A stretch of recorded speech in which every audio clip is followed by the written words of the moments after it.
عند اقتناء طائر الكوكتيل لأول مرة يواجه الكثير من المربين صعوبة في إطعامه، إذ لا يتقبل التغذية بالسرنجة مباشرة.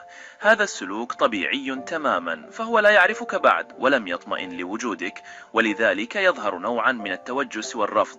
في هذه المرحلة الحساسة لا ينبغي الاستعجال أو الضغط عليه، بل المطلوب هو التقرب منه بهدوء وبأسلوب لطيف. فالطائر كائن رقيق يتأثر بسرعة، وإذا شعر بالخوف فلن يقبل الطعام ولن ينسجم مع صاحبه.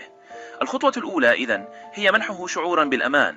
تحدثوا إليه بصوت منخفض، قف بجانبه بعض الوقت دون محاولة لمسه أو إرغامه، ومع تكرار هذه اللحظات اليومية يبدأ الطائر تدريجيا في الاطمئنان، فيخف توتره ويعتاد على وجودك. حينها فقط يمكنك الانتقال إلى مرحلة الإطعام باستخدام السرنجة، لكن مع الحرص على أن تكون التجربة مريحة له. وينصح باستعمال بودرة الزغاليل المتوفرة عند بائعي الطيور، فهي مصممة خصيصا لتغذية الصغار.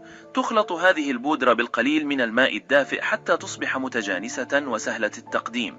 بعد ذلك توضع الكمية المناسبة في السرنجة وتقدم للطائر بلطف، مع مراعاة الكمية والوقت المناسبين. هذه الخطوات البسيطة كفيلة بجعل تجربة الإطعام الأولى ناجحة وآمنة، وتساعد على بناء علاقة ثقة بينك وبين طائرك. أما التفاصيل الدقيقة للطريقة فستجدونها مشروحة بشكل واف في أول تعليق أو في الجملة المشار إليها داخل الفيديو.